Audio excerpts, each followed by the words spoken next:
the Bassinet Pact, Janice Scott. Proverbs 22:6 says, "Train up a child according to the way he should go, and when he is old, he will not depart from it." It was this ancient proverb, coupled with the fact that my husband and I were gazing adoringly into the blue lace bassinet of our first child. A love-sick, sleep-deprived pact was made, something about never putting our own fears above our child's hopes and dreams. Mr. Chairman, fellow Toastmasters, and welcome guests, all was going well until our son turned 7 and dedicated himself firmly to farming. We told him to read books, save his money, and hoped he'd forget. 2 years later, he presented us with $150 that he had scrimped and saved, along with a little clipping for $75 wiener piglets. As we explained why this was a crazy idea, a distant recollection came to mind: the Bassinet Pact. And so we said yes, when we really wanted to say no. But 3 unexpected blessings have occurred because we've allowed our son to pursue his juvenile dream. The first is that we're learning to do by doing. This is the 4-H motto. My husband's motto is go big or go home. When you mix these two together, you get something like take on really big projects that you know nothing about and just figure it out along the way. The first project we took on was to raise 3 little piglets for a mere 4.5 months. This went surprisingly well, and we breathed a sigh of relief until our son came to us with a bigger and better partnership opportunity. Why spend $75 on one piglet when you can spend $500 on a pregnant sow? Like any wise parents, we said absolutely not. 2 weeks later, Rosie arrived, great with child, weighing in at about 650 pounds. We scoured for information on how to deliver piglets. My husband figured he was practically an expert, having assisted the doctor greatly in the birth of our 5 children. I identified more with Rosie. And our son sat by the pig pen calculating his profit margin. One fateful day, it happened. A tiny little piglet was spotted with Rosie. Excitement grew, and soon there was a ring of completely inexperienced experts surrounding our pig pen. Each had an opinion, all opposed all the other opinions, and all of these opinions were formed through smartphones. We watched as tiny piglets slid out, and the man and boy team de-slimed, swept tiny mouths, and gave them to Mama. What a miracle. Suddenly, Rosie took a misstep and stepped right on one. She jumped off, she lay down, and she started smothering another.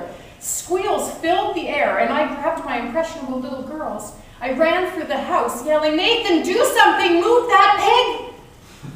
By the next morning, we were wiser in the art of piglet delivery, and we had a better plan for next time, and ate healthy piglets. But we were learning to do by doing. The second benefit that we have experienced is that we are close to our food source. Apparently in our society this is a common problem, but for us, our food source now lives in our backyard.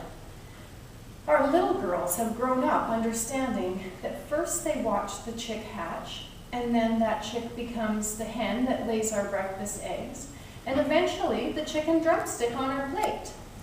I think this is an important concept to grasp. However, I haven't quite come to terms with my little 4-year-old when she says, "When is it going to be Slaughter-Day Saturday? I just love plucking chickens." Sometimes my 6-year-old at dinner says, "Is this Bertha or barbecue that we're eating?"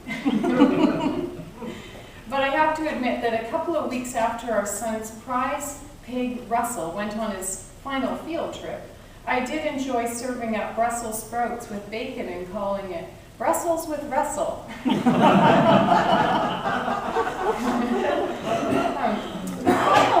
final benefit that our family is experiencing through this is that we're bonding as we work together. One morning I was lathering up my hair, and on the other side of the bathroom door, my son called out, "Mom, a weasel got into the chicken coop and attacked one of the chickens. She's still alive. I've brought her into the living room. Do you think she'll make it?" When I made it to the living room, the first thing I felt was relief to see that Mrs. Cluck was in a Rubbermaid container. The second thing I felt was dismay to see the angle of her neck. She was alive, barely, so I put my arm around my son and I said, "Son, we're farmers. We have a responsibility not only to see that they have a good life, but a good death." Together we made the sojourn to the barn, with my other son running along behind to see if chickens really do run around with their heads cut off. I instructed my son to hold the poor lady in place. I wasn't sure of his aim, and I took the axe. I took a practice chop, and then another to see if I could hit the same mark. I couldn't, but I thought that was probably all the practice I could handle. As I held the axe aloft, I just kept saying, "Okay, okay," just to prepare myself, to psych myself up, to do the deed. Eventually, not unlike making a leap into frigid water, I swung.